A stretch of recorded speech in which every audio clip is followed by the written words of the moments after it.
રાજ્યમાં વરસાદ ખેંચાતા આખરી ગરમી પડશે। હવામાન નિષ્ણાંત અંબાલાલ પટેલે આગાહી કરી છે।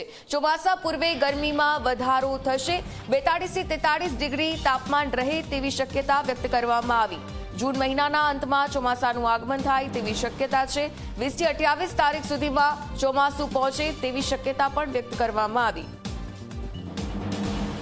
ચોમાસાના આગમન પૂર્વે ગરમીમાં હજુ વધારો થશે। 42 થી 43 ડિગ્રી તાપમાન રહે તેવી શક્યતા હાલમાં વ્યક્ત કરવામાં આવી છે।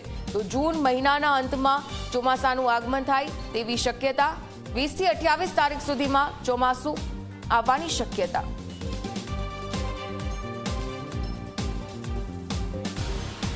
હવે ધીરે ધીરે ગરમી વધશે। 8મી જૂને દરિયામાં પવનનો બદલાશે। પશ્ચિમનો પવન થવાની શક્યતા રહેશે। આરબ કન્ટ્રીમાંથી ગરમ પવનો આવવાની શક્યતા રહેશે, એટલે ગરમી વધશે। હમણાં ચોમાસા પૂર્વે લગભગ મહીસાગરના ભાગોમાં મહત્તમ ઉષ્ણતામાન તાપમાન 43 ડિગ્રી 73 ડિગ્રી સેલ્સિયસ જેવું જવાની શક્યતા રહેશે।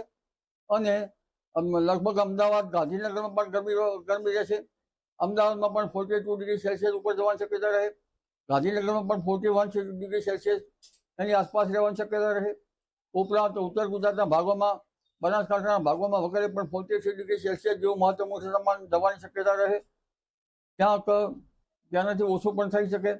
મહીસાગરના ભાગોમાં ગરમી રહે, તેમજ પંચમહાલના ભાગોમાં પણ ગરમી રહેવાની શક્યતા રહે। એટલે હવે ગરમી ધીરે ધીરે વધવાની શક્યતા રહેશે। લગભગ ગુજરાતના ભાગોમાં ચોમાસું 20મી જૂન આસપાસ આવવાની શક્યતા રહેશે, પરંતુ તે પૂર્વે 16મી જૂન સુધીમાં વૃશ્ચિક નક્ષત્રનો વરસાદ થવાની શક્યતા રહેશે। જો કે સારો વરસાદ 20મી જૂનથી 28 જૂન વચ્ચે થવાની શક્યતા રહેશે।